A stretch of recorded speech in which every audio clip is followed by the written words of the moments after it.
Wow, napaka-refreshing po sa lugar na ito. Maraming palay, may mga isda din dahil may fish pond sila at meron silang mga alagang manok din dito. Kung may ganito rin tayong lugar na pababang parte, tingnan nyo ito, baka makakuha din kayo ng ideya dito. Actually, yung pababang parte nila may mga niyog din kahit may na-harvest din sila dito mga niyog. Pagbungad pa lang po ay green na green yung mga palay nila dito at hindi daw dito binabaha. Pag umuulan ay dumadaan lang yung tubig dito pababa dahil medyo mataas tong parting ito. Ito yung unang fish pond nila. Dito naman sila nag-aalaga ng isda na pang konsumo, yung mga pang ulam-ulam lang nila na sinasabuyin lang nila ng kaunting feeds, medyo pinapalaki lang nila ng dahan-dahan. At dito po may bukal, dyan ako naghugas ng paa, napakalakas ng bukal dito.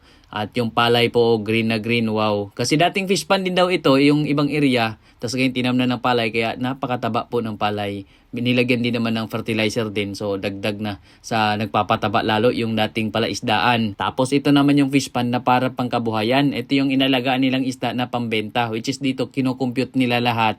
Yung gastos nila sa pambili ng fingerlings, yung pakain nila, kinukompute lahat yan at kailangan pag nagbenta sila, lalabas lahat ng gastos nila at may kita pa sila. May 3,500 piraso ng isda ito at ang lawak nito ay nasa more or less, estimated ko lamang ay nasa 130 square meters ito kasi medyo malawak lamang ito kumpara doon sa aming tinitirhang lote na may 100 square meter. At umaga, tanghalit, hapon sila nagpapakain dito. Yung isda daw dito naging problema lang kasi medyo mababaw ito. Kaya sabi ni Uncle yung aking tsuhin, hindi daw ganun kalaki yung mga tilapia nila. More or less mga 5 piraso daw yung 1 kilo nito, which is ito nga ang pagpunta natin. Nag-umpisa na nga rin sila maghanap ng buyer din nito para bultuhan daw yung pagbebenta nila nitong isda. Ang maganda din naman dito, mayroong bukal ng tubig kahit napapasukan nila ng tubig. Although yung tubig ng bukal ay hindi makakaakyat papunta dito. So gumagamit din sila ng kuryente. So yun yung nandun sa dulo, kabilang dulo na meron silang tubig doon na laging umaagos. So naglalagay sila dyan ng maliit na submersible pump. Kahit meron silang 220 volts na pinapatakbo dito. At grabe din talaga sila ka-dedicated dito sa kanilang palaisdaan kasi ito rin ay kanilang binabantayan. Halos 24 hours nga nandito si Uncle. Meron siyang kubo. Yung kubo na nandun kanina nadaanan natin,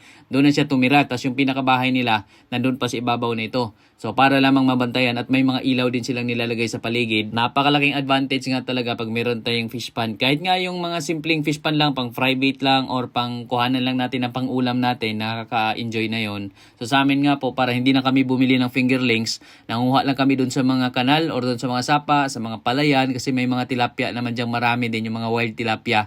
So mga native na tilapia kumbaga. No, yun yung mga kinukuha namin, inaalagaan, nilalagay namin sa fish pond at pinapakain namin ng feeds. Kaya doon sa kabilang fish pond naman, meron akong fish pond doon sa ibang video ko kung may nakikita ninyo yung asola pond namin. So may mga tilapia doon, kailang minsan lang namin pinapakain. Kaya matagal din silang lumaki, pero kahit papano, merong dumadami kasi nanganganak itong tilapia. At ang advantage naman nito kumpara doon sa mga hito or mga haluan na isda, itong tilapia hindi nila kinakain yung kanilang mga anak.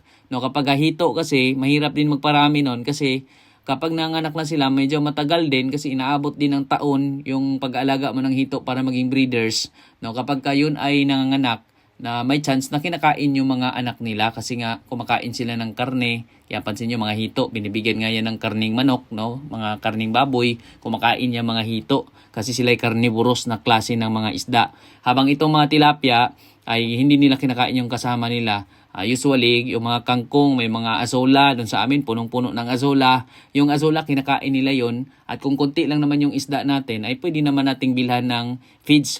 Yung mga floater feeds na bibili yan sa mga agribet supply, no, itanong mo lang yung pakain ng isda, meron yan kahit nga dito sa amin, kahit wala masyadong nag-fish pond, bihira lamang nag-fish pond. Ito nga, sila-sila lang dito sa barangay namin, halos sila lang yata may fish pond na ganito, na talagang pang business na fish pond. No, sa ibang lugar may mga nagfi-fish pond pero pang sarili lang talaga, no, tulad nung sa amin. May iba din naman na gustong-gusto talaga nila mag-fish pond at yung area nila ay hindi naman napupunduhan ng tubig. So naglalagay naman sila ng trapal. Kami na-try namin yung dati. Pansin nyo, sa mga dati ko pang video, medyo matagal-tagal na yon. Mayroon kaming area na naghukay lang, tas nilagyan ng trapal, tas nilagyan ng tubig, tas doon naglagay ng mga fingerlings ng tilapia na nakuha namin mula doon sa mga ilog, sa mga sapa, sa kanal ng palayan. No, ibang kanal yun hindi yun kanal dun sa tabi ng kalsada.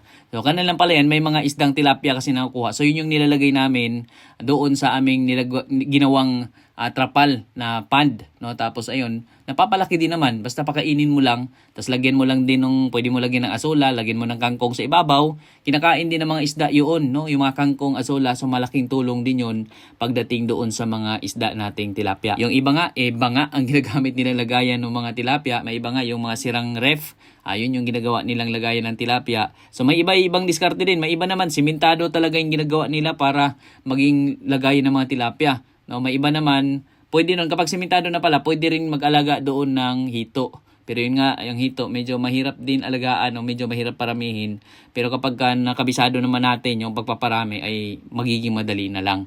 So, ito pansin nyo rin, yung palay nila dito, green na green din. So, ito yung advantage din talaga sa bukid kahit na magmahal ang bilihin, kahit na problema tayo ngayon or minsan sa mahal ng gasolina, no, mahal ng pamasahe. So, dito sa bukid, kahit papano, no, kahit hindi ka na pumunta ng palengke, mabubuhay ka kung meron kang palay, meron kang gulay, meron kang palaisdaan, ay napakasarap na ng buhay. Kahit kailangan lamang din talaga kahit nasa bukid tayo, no, hindi naman lahat ng nasa bukid din pinagpala. So kailangan din talaga kapag may space naman tayong pwedeng pagtamnan, pwedeng paglagyan ng kung ano-anong alaga, ay maglagay tayo, mag-alaga tayo dahil yan yung magiging kuan natin sa susunod, yan yung yaman natin. Kapag naparami natin yung alaga, yung tanim natin ay namunga, so meron tayong sariling pagkain na hindi na natin kailangan bilhin.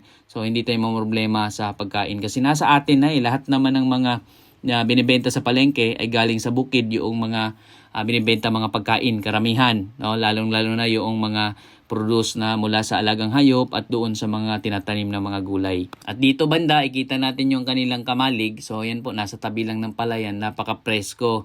At dito nga sa umaga siguro ay ramdam na ramdam mo talaga yung presko ng hangin. At sabi nga nila dito sa bukid ay unlimited ang trabaho. Totoo nga naman, talagang tuloy-tuloy na meron ka talagang gagawin sa araw-araw kapag meron kang mga ideyang naiisip na gawin na naman para doon sa iyong kinabukasan. At dito sa bukid nga, pwede tayo magtanim ng ating sariling mga resources at pwede tayo magtanim ng ating mga pambenta, mag-alaga ng pwede natin maibenta. Pag ako nga, para magkaroon ako ng focus, ang ginagawa ko, kinukompute ko yung kinikita ko nung ako'y employee at naghahanap ako ng pwede kong mapagkuhanan ng ganung kalaking kita dito sa bukid. So which is iniisip ko gaano mga ba kadaming alagang manok ang aking alagaan para makabenta akong itlog, ibawas ko yung feeds, kung kikita pa rin ba ako. O gaano ba kadaming isda ang kailangan alagaan, gaano ba karaming mga talong itatanim, mga saging at kung ano-ano na po pwede nating ilagay, itanim, alagaan doon sa lugar natin. Pero tingnan din muna natin kung ano ba yung match doon sa lupa na meron sa lugar natin, ano ba yung mga tinatanim doon na pwedeng mabuhay at kapag naman kailangan ng mga fertilizer ay maghanap tayo ng mapagkuhanan. Halimbawa, yung mga dumi ng manok, dumi ng baka, kalabaw, baboy.